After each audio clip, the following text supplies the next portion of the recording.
Hey everyone, talking about the top 5 best fragrances by perfumer Daniela Roche Andrier.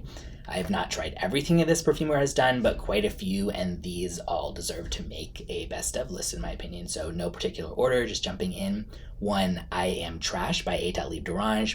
This was, I think I saw the concept being, or someone said, like, it's gonna smell like rotting compost or something like that, based on kind of like upcycled fruit parts and shit like that or something. But I think this is really actually pleasant, very clean, fresh, and uplifting. Perfect amount of combination of sweetness and greenery from the fruit and florals without going too far in either direction.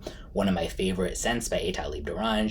I think it's very unisex. Some people say like unisex leaning feminine, but yeah, it smells like a high quality take on sort of like a mass appealing scent profile.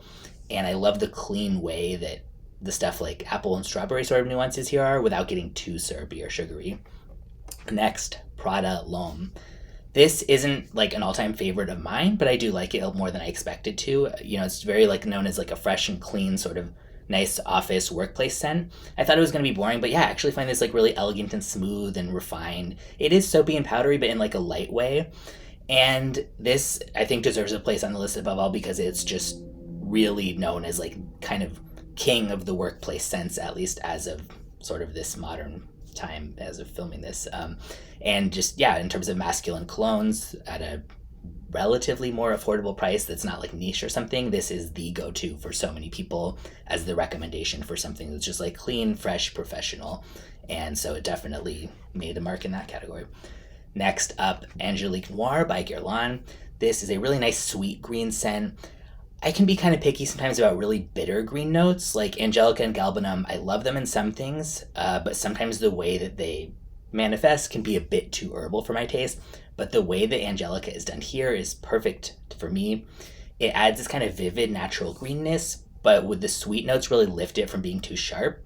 And I don't normally like pear, but that adds kind of a dewy touch here that really works with kind of softening the edges. And yeah, overall, this almost reminds me of a Philosophico style take on Angelica as a note instead of that one being about fig. Just like that kind of like dewy green, slightly sweet take, but on Angelica, and I really like it. That one's unisex leaning feminine. Next, Untitled by Mason Martin Margiela, and specifically the one that's just called Untitled. There's also Untitled Low.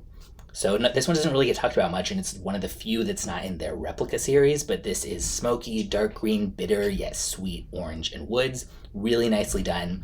Very galbanum heavy, which is like a bitter green note, but lifted by the citrus. The smokiness here is really well blended. It just kind of like melds into the other notes and gives them a little mysterious edge. And yeah, really impressed with this one. This one, I remember thinking like, oh, I would love to wear this, and it just was a little bit too herbal with my skin chemistry, but beautiful in general on other people and on the test strip, and that one's unisex. And last, Prada Candy. This is a very popular feminine designer fragrance, so you know, when I make these lists partially for like the best of perfumer list, I include both how did it impact fragrance culture, like how popular is it, how is it, you know, how did it affect things, and also just what do I think smells really good. And yeah, I think that this actually smells really good. It has the perfect amount of powderiness without becoming like so in your face powdery, kind of like a light sweetness, and just smells good. Like, I think this would also work. This is feminine leaning, but I think I would totally want to try layering this with something smoky or leathery to kind of make it into that more of that vibe and consider wearing it. But yeah, I think it smells great.